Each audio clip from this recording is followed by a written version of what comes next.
Assalamualaikum warahmatullahi wabarakatuh teman-teman kelas 5 Granada yang soleh dan soleha. Mari kita awali pembelajaran pada hari ini dengan membaca basmalah. Bismillahirrohmanirrohim.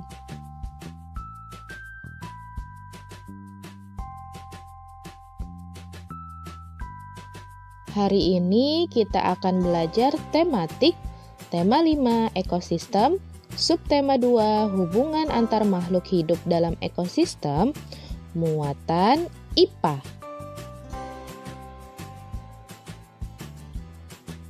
Rantai makanan. Rantai makanan adalah rangkaian peristiwa makan dan dimakan antar makhluk hidup untuk kelangsungan hidupnya. Secara umum, terdapat 3 peran makhluk hidup di dalam rantai makanan, yaitu produsen, konsumen, dan pengurai. Produsen. Produsen adalah makhluk hidup yang dapat membuat makanannya sendiri melalui fotosintesis. Produsen mampu mengubah energi dari cahaya matahari menjadi energi kimia. Contoh produsen yaitu rumput, padi, jagung, dan semua tumbuhan hijau. Konsumen. Konsumen adalah makhluk hidup yang tidak dapat membuat makanannya sendiri, sehingga mendapatkan energi dari makhluk hidup lain. Contoh konsumen adalah hewan. Di dalam rantai makanan, konsumen dapat dikelompokkan menjadi: yang pertama, konsumen tingkat 1, yaitu kelompok hewan yang memakan tumbuhan atau produsen. Konsumen tingkat 1 merupakan hewan herbivor. Contohnya rusa, kelinci, dan belalang. Yang kedua, konsumen tingkat 2, yaitu kelompok hewan yang memakan hewan lain atau konsumen 1. Konsumen tingkat 2 merupakan kelompok hewan karnivor atau omnivor. Contohnya katak, ular, tikus, dan ayam. Dan yang ketiga, konsumen puncak, yaitu kelompok hewan karnivor yang tidak ada pemangsanya. Contohnya singa, elang, dan harimau. Selanjutnya, pengurai. Pengurai adalah makhluk hidup yang mengurai sisa-sisa tubuh makhluk hidup lain yang telah mati. Pengurai tersebut menghasilkan zat-zat kimia dan nutrisi yang dibutuhkan produsen. Contoh pengurai antara lain cacing tanah, jamur, dan bakteri. Perhatikan rantai makanan berikut. Di sini ada padi, ada ulat, kemudian ada ayam, ada elang, dan ada pengurai. Gambar di atas menunjukkan rantai makanan pada ekosistem sawah. Rantai makanan tersebut dimulai dari padi. Tanaman padi dimakan oleh ulat. Ulat dimakan oleh ayam. Kemudian ayam dimakan oleh elang. Saat mati, tubuh elang akan diurai oleh makhluk hidup pengurai seperti bakteri tanah, cacing, dan jamur untuk dijadikan nutrisi bagi tumbuhan. Aliran energi dan siklus nutrien dalam rantai makanan. Dalam rantai makanan terjadi aliran energi.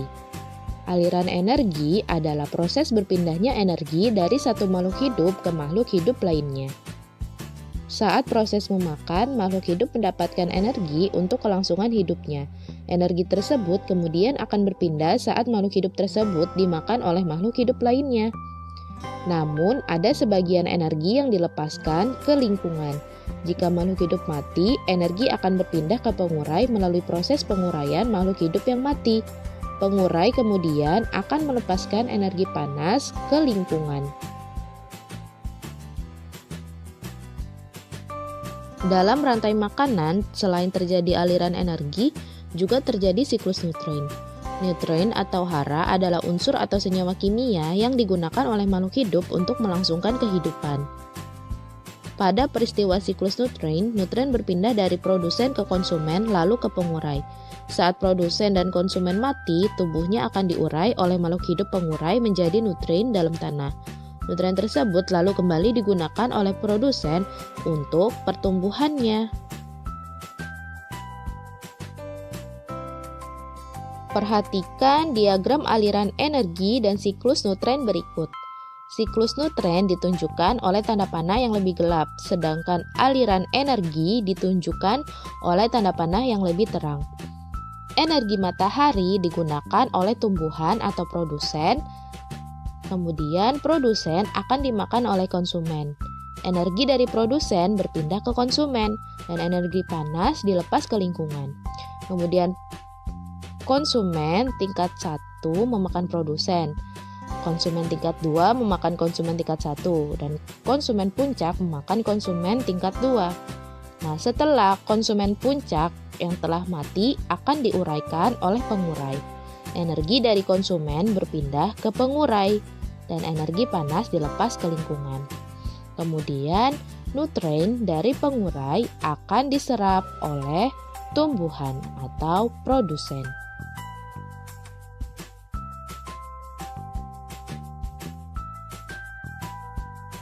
Hubungan makhluk hidup dalam ekosistem. Semua makhluk hidup yang tinggal di suatu ekosistem saling membutuhkan satu sama lain. Makhluk hidup saling berinteraksi untuk mempertahankan hidupnya. Interaksi antar makhluk hidup dalam ekosistem dapat berupa simbiosis. Simbiosis adalah hubungan timbal balik antara dua makhluk hidup yang hidup dalam ekosistem yang sama. Simbiosis dapat dibedakan menjadi simbiosis mutualisme, komensalisme, dan parasitisme.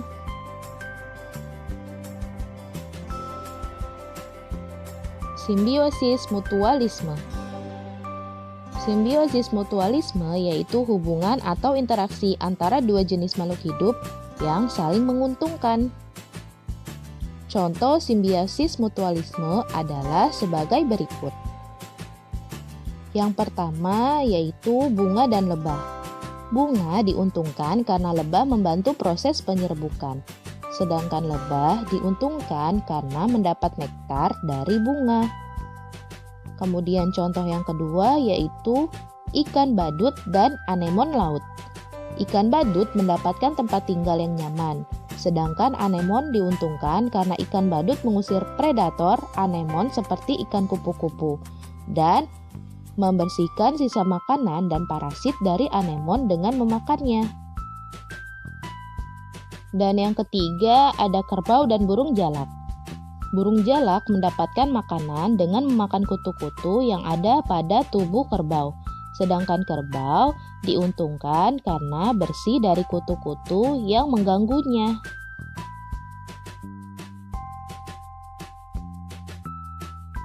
Simbiosis komensalisme. Simbiosis komensalisme yaitu interaksi yang menguntungkan satu makhluk hidup, namun makhluk hidup lainnya tidak dirugikan dan tidak diuntungkan. Contohnya yaitu simbiosis pada ikan hiu dan ikan remora. Ikan remora diuntungkan karena mendapatkan perlindungan dari ikan hiu yang ada di dekatnya. Sedangkan ikan hiu tidak diuntungkan maupun dirugikan dengan keberadaan ikan remora. Kemudian contoh yang kedua yaitu tumbuhan paku dan pohon inang. Tumbuhan paku dapat memperoleh sinar matahari dengan baik untuk melaksanakan fotosintesis demi kelangsungan hidupnya. Sedangkan pohon inang tidak dirugikan maupun diuntungkan. Kemudian yang ketiga adalah anggrek dengan pohon inang. Anggrek dapat memperoleh sinar matahari dengan baik untuk melaksanakan fotosintesis demi kelangsungan hidupnya. Sedangkan pohon inang tidak dirugikan maupun diuntungkan. Simbiosis parasitisme. Simbiosis parasitisme yaitu interaksi yang menguntungkan satu makhluk hidup dan merugikan makhluk hidup lainnya. Contoh simbiosis parasitisme yaitu nyamuk dan manusia. Nyamuk diuntungkan karena mendapatkan zat makanan berupa darah manusia, sedangkan manusia dirugikan karena kulitnya menjadi gatal, bahkan dapat tertular penyakit dari nyamuk. Kemudian contoh yang kedua yaitu kutu dan kucing. Kutu mendapatkan tempat tinggal dan makanan dengan menghisap darah pada kucing. Sedangkan kucing dirugikan karena merasa gatal dan merasa tidak nyaman. Kemudian contoh yang ketiga yaitu tali putri dan tumbuhan inang. Tali putri diuntungkan karena bisa mendapatkan makanan dari inangnya. Sedangkan inangnya mendapat kerugian karena makanannya berkurang karena diambil oleh tali putri. Nah, teman-teman, itu adalah contoh-contoh dari simbiosis, mutualisme, komensalisme, dan parasitisme. Oke teman-teman, untuk mengakhiri pembelajaran pada hari ini, mari kita akhiri dengan membaca hamdalah. Alhamdulillahirabbil alamin. Wassalamualaikum warahmatullahi wabarakatuh.